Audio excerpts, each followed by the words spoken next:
नमस्कार। आज हम बात करने वाले हैं कंप्लीट ब्लड काउंट यानी सीबीसी टेस्ट के बारे में। ये एक ऐसा टेस्ट है जो डॉक्टर्स सबसे पहले कराने की सलाह देते हैं। तो आज समझते हैं कि आखिर इसमें ऐसा क्या खास है। अक्सर जब हाथ में ब्लड रिपोर्ट आती है तो उसमें लिखे नंबर और नाम समझना बड़ा मुश्किल लगता है ना। लगता है जैसे कोई सीक्रेट कोड हो। लेकिन ये सिर्फ नंबर नहीं है, ये हमारे शरीर के अंदर की पूरी कहानी बताते हैं। इसको समझने का एक बढ़िया तरीका है। सोचिए कि सीबीसी टेस्ट हमारे खून की एक तरह से जनगणना कर रहा है। जी हाँ, ये खून में मौजूद अलग अलग तरह की कोशिकाओं की गिनती करता है और हर कोशिका का अपना एक बहुत ज़रूरी काम होता है। तो सीबीसी असल में एक टेस्ट पैनल है। मतलब इसमें कई टेस्ट एक साथ होते हैं। ये हमारे खून में तैर रही कोशिकाओं के बारे में डॉक्टर को एक पूरी डिटेल्ड पिक्चर देता है, जिससे सेहत का अंदाजा लगाने में बहुत मदद मिलती है। देखिए, हमारे खून के मोटे तौर पर दो हिस्से होते हैं। एक है प्लाज्मा, जो कि एक लिक्विड है। ये लगभग 55% होता है। और बाकी का जो 45% हिस्सा है, उसमें होती हैं कोशिकाएं। सीबीसी टेस्ट का पूरा फोकस इन्हीं कोशिकाओं पर होता है। इन कोशिकाओं को हम 3 टीमों की तरह देख सकते हैं। पहली टीम है रेड ब्लड सेल्स की, जो ऑक्सीजन पहुंचाने का काम करती है। दूसरी है व्हाइट ब्लड सेल्स की टीम, जो हमारे शरीर के गार्ड्स हैं, रक्षक हैं। और तीसरी है प्लेटलेट्स की टीम, जो किसी भी इमरजेंसी में, जैसे चोट लगने पर, काम करती है। चलिए अब इन तीनों टीमों को एक-एक करके जानते हैं। तो सबसे पहले बात करते हैं टीम रेड की। ये हमारे खून में सबसे ज्यादा पाई जाती हैं और इनका काम बेहद जरूरी है। इस टीम का जो सबसे अहम खिलाड़ी है वो है हीमोग्लोबिन। ये एक ऐसा प्रोटीन है जो एक चुंबक की तरह ऑक्सीजन को फेफड़ों से पकड़ता है और पूरे शरीर में सप्लाई करता है। और एक मजेदार बात, इसी हीमोग्लोबिन की वजह से हमारे खून का रंग लाल होता है। तो रिपोर्ट में टीम रेड से जुड़ी 3 मेन चीजें देखी जाती हैं। पहला, आरबीसी काउंट, यानी इनकी टोटल गिनती कितनी है। दूसरा, हीमोग्लोबिन, मतलब ऑक्सीजन उठाने वाले प्रोटीन की मात्रा। और तीसरा, हीमाटोक्रिट, जो ये बताता है कि पूरे खून में इन रेड सेल्स का परसेंटेज कितना है। अब देखिए, हीमोग्लोबिन का लेवल अगर कम हो जाए तो उसे एनीमिया कहते हैं।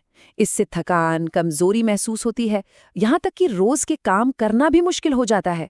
और अगर ये बहुत ज्यादा हो जाए, जिसे पॉलीसिथीमिया कहते हैं, तो खून गाढ़ा हो सकता है। इससे शरीर के अंदर खतरनाक क्लॉट्स बन सकते हैं। रिपोर्ट में कुछ और भी नंबर होते हैं, जैसे एमसीवी और एमसीएच। ये एक मैग्नीफाइंग ग्लास की तरह काम करते हैं। मतलब ये डॉक्टर्स को ये समझने में मदद करते हैं कि अगर आरबीसी कम है तो क्यों है, प्रॉब्लम की असल जड़ क्या है। चलिए अब आगे बढ़ते हैं टीम व्हाइट पर, यानी व्हाइट ब्लड सेल्स। ये हमारे शरीर की सेना है जो हमें बीमारियों से बचाकर रखती हैं। एक हेल्दी शरीर में इन कोशिकाओं की संख्या आमतौर पर 4,500 से 11,000 प्रति माइक्रोलीटर के बीच होती है। ये एक नॉर्मल रेंज है। अगर इनकी संख्या बढ़ जाती है तो ये एक अलार्म की तरह है कि शरीर किसी इन्फेक्शन या सूजन से लड़ रहा है। और अगर इनकी संख्या कम हो जाए तो इसका मतलब है कि शरीर का डिफेंस सिस्टम कमजोर पड़ गया है, जिससे छोटे-मोटे इन्फेक्शन भी गंभीर हो सकते हैं। पता है, इस सेना में भी अलग अलग स्पेशलिस्ट सोल्जर्स होते हैं, जैसे न्यूट्रोफिल्स जो बैक्टीरिया से लड़ते हैं और लिम्फोसाइट्स जो वायरस से लड़ते हैं। इनकी अलग अलग गिनती से डॉक्टर को यह अंदाजा लगता है कि शरीर किस तरह के दुश्मन से निपट रहा है। और अब आती है हमारी तीसरी और आखिरी टीम, प्लेटलेट्स। ये शरीर की इमरजेंसी रिपेयर टीम है। जैसे ही कोई चोट लगती है, ये सबसे पहले एक्शन में आते हैं। इनका काम बहुत सीधा और बहुत जरूरी है। जैसे ही कहीं कट लगता है, ये फौरन वहां पहुंचकर एक दूसरे से चिपक जाते हैं और एक प्लग जैसा बना लेते हैं, ताकि खून बहना बंद हो जाए। अब अगर इनकी संख्या कम हो जाए तो छोटी सी चोट पर भी ब्लीडिंग रुकने का नाम नहीं लेती। और वहीं अगर इनकी संख्या बहुत ज्यादा हो जाए तो शरीर के अंदर बेवजह खून के थक्के बन सकते हैं, जो कि बहुत खतरनाक हो सकता है। तो अब तक हमने तीनों टीमों को अलग अलग समझ लिया है, पर एक डॉक्टर इन सभी नंबर्स को एक साथ देखता है, क्योंकि ये अकेले अकेले नहीं बल्कि मिलकर सेहत की पूरी कहानी बताते हैं। चलिए फटाफट से सब कुछ एक साथ देख लेते हैं। जैसा कि हमने बात की, कम आरबीसी का मतलब एनीमिया का संकेत हो सकता है, जबकि ज्यादा डब्ल्यूबीसी किसी एक्टिव इन्फेक्शन की तरफ इशारा करते हैं। और प्लेटलेट्स का लेवल हमें क्लॉटिंग या ब्लीडिंग के रिस्क के बारे में बताता है।